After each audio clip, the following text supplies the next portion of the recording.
This is the golden storybook and tape called Alvin's Daydreams. Whenever you hear the sound of Alvin's harmonica, you'll know it's time to turn the page. Are you ready to begin? Find the page where you see Alvin and his brothers inside the spaceship.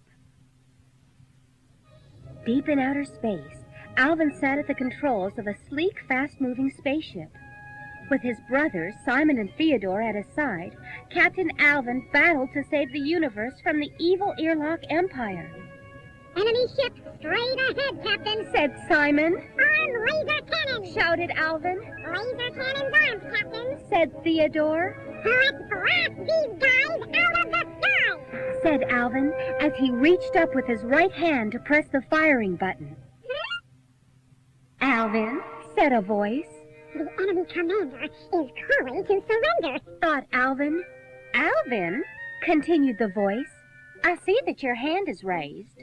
What is the answer? Alvin jumped. He realized that the voice belonged to his teacher. She was calling him back to the reality of her classroom from the outer space world of his latest daydream. Stammered Alvin. The answer is 42. Alvin, said his teacher, we were studying geography. On the way home from school, Simon talked to his brother about his daydreaming in class. You'll never learn anything if you don't pay attention, Alvin, he said. Said Alvin, who was not really paying attention to Simon. Come on, I'll race you home. Simon just shrugged as Alvin ran on ahead. The next day, in the middle of science class, Alvin was lost in another daydream. This time he was playing in the World Series. Now batting! Boomed the announcer's voice from the loudspeaker. Alvin Seville! The crowd cheered as Alvin stepped up to the plate. The whole series depends on me, thought Alvin. The pitcher fired the ball toward home plate. Alvin swung and belted it. It's a long drive, deep to left field, began the announcer. It's going! It's gone! A home run! Alvin Seville's clutch hit wins the World Series for the Chipsters! Alvin, are you paying attention? Asked his teacher. Please, no interviews until after I've taken a shower, answered Alvin, still lost in his World Series daydream. The rest of the class laughed. The teacher looked at Alvin and said, Alvin, this daydreaming of yours is really becoming a problem. I'm sorry, said Alvin. I'll pay attention from now on. But Alvin's problem just got worse.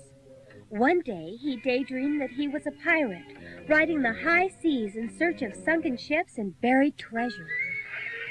Ahoy, mateys! This is Long Alvin Silver, your pirate captain! He shouted. After that, he daydreamed that he was a cowboy, riding the range. Okay, partners, it's roundup time, said Cowboy Alvin.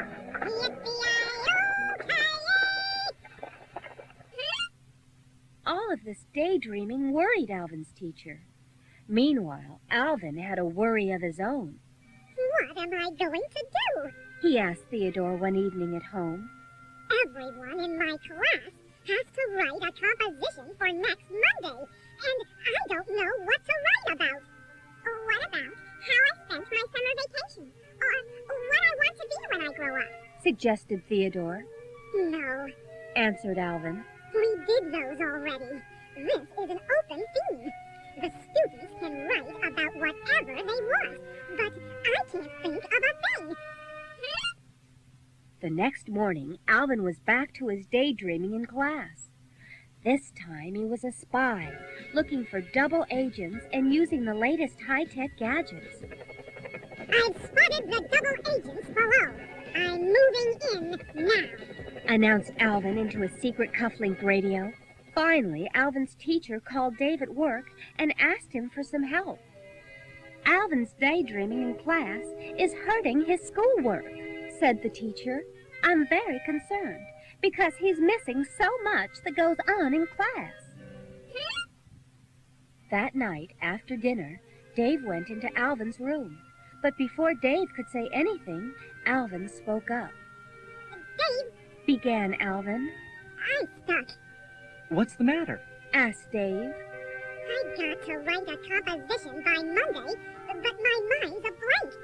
I have no idea what to write about. Dave smiled. I had a talk with your teacher today, Alvin. He said. Uh-oh. Said Alvin. Am I in trouble for my daydreaming again? Don't you see, Alvin? Started Dave. Your daydreaming means that you have a terrific imagination. And having a terrific imagination is good. It's only your timing that's bad.